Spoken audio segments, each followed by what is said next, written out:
Saludos mi gente linda, quienes habla @eliashes333, complacido de la elaboración de este tipo de contenido en el área de la mecánica de los suelos, específicamente trabajando con el ensayo de consolidación unidimensional. Vamos a estar abordándolo desde un punto de vista práctico con la intención de poder obtener la permeabilidad de un suelo arcilloso. Un suelo arcilloso se caracteriza precisamente porque tienen una baja permeabilidad. Una permeabilidad tan baja que autores como Juárez Vadillo recomiendan utilizar mejor el ensayo de consolidación en lugar del permeámetro de carga variable. En el post que respalda este video indico las referencias donde he abordado ese tema del permeámetro de carga variable. Y la razón es porque los tiempos de duración del ensayo en un permeámetro de carga variable para un suelo arcilloso serían muy altos y puede haber pérdida de humedad por evaporación, etcétera, y eso puede influir en los resultados alterándolos. Entonces por eso se recomienda mejor obtener la permeabilidad de la arcilla de forma indirecta a través del ensayo de consolidación. Aquí yo presento un extracto de una data de un ensayo real de consolidación para un determinado incremento de carga.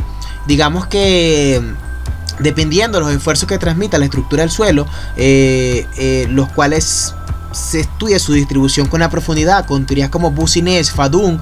Ahí entra en juego en temas de la interacción suelo-estructura, el tipo de fundación, etc. Podemos decir, bueno, de la data presentada me interesa justamente este incremento de carga, por ejemplo, como se ve acá, de 0,79, porque aproximadamente eso es lo que transmite la estructura. Entonces, imaginemos que en base a ese criterio extrajimos esta data, ¿ok? Que en realidad, bueno, evidentemente fue en términos arbitrarios porque lo que quiero es hacerle el cálculo de la permeabilidad, mostrar cómo se hace el cálculo de esta variable en una arcilla.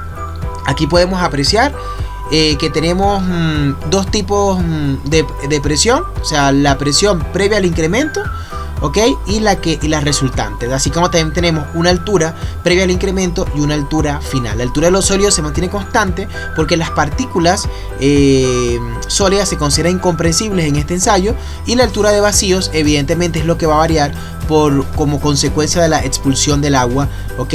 De los poros del suelo. Ahí se aprecia también el cálculo de la variable oquedad, ¿ok? Que no es más que la altura de vacíos entre la altura de los sólidos.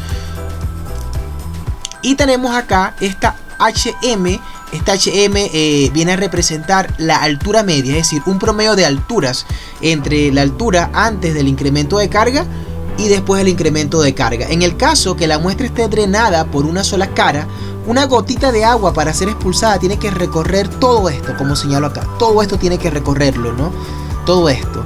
En ese caso, digamos que había una parte donde se impide, ¿ok? La expulsión de agua, ¿ok? Y en la otra se coloca una piedra porosa que va a dejar que el agua salga. Ahora bien, también está el caso de que puede estar drenada por ambas caras, que es el caso que vamos a estar estudiando, y en ese caso se aplica esta relación. En el fondo viene siendo el mismo promedio, solo que se divide por dos. ¿Por qué? Porque el agua tiene dos posibles trayectorias de salida. Puede salir una parte por acá, como indico, y una parte hacia abajo.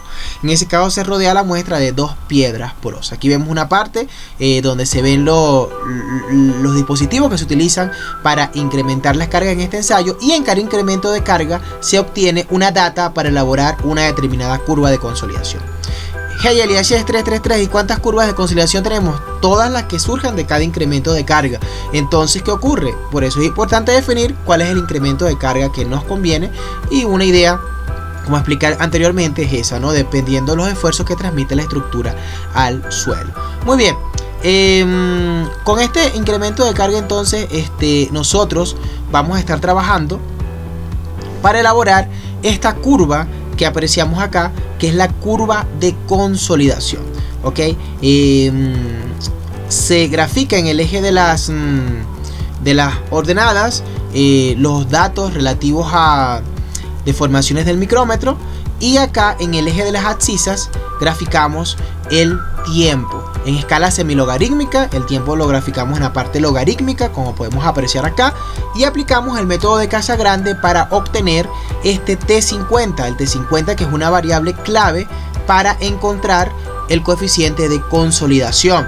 Vemos acá que aparece en el denominador. ¿Cómo obtenemos este valor? Primero ubicamos un punto de la curva donde veamos que se aprecia el mayor descenso, lo seleccionamos, lo dividimos por 4 como apreciamos acá, proyectamos esta línea y estos dos puntitos que intersectan la curva forman una hipotenusa de un triángulo rectángulo, un triángulo que rebatimos, ¿ok? Y acá donde queda esa base, proyectamos esa horizontal hasta el eje de las ordenadas y eso nos va a dar el tiempo teórico donde no ha ocurrido nada de consolidación, es decir, el grado de consolidación U de 0%. Luego el segundo paso es proyectar estas líneas que vemos acá, ¿ok? Proyectamos, como podemos apreciar, la parte más recta del tramo final de la curva y del tramo más inclinado. Y en esta intersección que vemos acá, en esta intersección, la proyectamos una horizontal hasta el eje de las ordenadas y obtenemos ahora sí el grado de consolidación 100%, es decir, aquí teóricamente ha ocurrido el 100% de la consolidación primaria, es decir, se ha expulsado todo el exceso de presión que está en exceso a la hidrostática, ¿ok? Es decir, ya el suelo se ha deformado lo que se tiene que deformar por efecto de la consolidación primaria. ¿Que viene una consolidación después de esta? Sí, es posible, se conoce como consolidación secundaria y es una consolidación que obedece más a un reacomodo de las partículas. Finalmente, como ya tenemos acá en este eje paralelo que surge el 0 y el 100%, nos vamos acá al 50%, intersectamos la curva y obtenemos el T50, que es el tiempo para el cual ocurre el 50% de la consolidación. Este HM expliqué anteriormente ya cómo se calcula, como les dije anteriormente, depende de la condición de drenaje de la muestra. En el caso de que esté drenada por ambas caras, se aplica esta ecuación con la data presentada, simplemente sustituimos y acá el factor tiempo es un factor teórico, ¿ok? Ya está tabulado, en el post explico digamos una referencia donde demuestro cómo se obtiene este T, que es algo teórico tabulado, y el T para el U50% es 0.197, es una constante para ese rango de valores. Sustituimos la información que tenemos y nos da el coeficiente de consolidación en estas unidades. El coeficiente de consolidación es una variable muy importante que está asociada al tiempo para obtener la permeabilidad de la arcilla. Acá vamos a ver ahora variables que como tal no dependen del tiempo. Estas son el coeficiente de compresibilidad y el mole de compresibilidad volumétrica. Ven ustedes que el tiempo por acá no aparece por ningún lado y la forma de calcularlo es una especie de pendiente porque es una diferencia de las oquedades con respecto a los esfuerzos. Es decir, se restan estas oquedades y se restan estos esfuerzos, ¿ok? Al aplicar la fórmula obtenemos ese coeficiente de compresibilidad. Es como que expresa una relación de formaciones y esfuerzos sin considerar el tiempo. Y el módulo de compresibilidad volumétrica es muy parecido, con la diferencia de que expresa esa relación de formaciones y esfuerzos con respecto a una oquedad. ¿Cuál oquedad vamos a estar utilizando acá? Una oquedad promedio, ¿ok? Entre la oquedad previa al incremento de la carga y la posterior al incremento de la carga, y se le suma la unidad. Por eso vemos acá que después del promedio queda 1.805.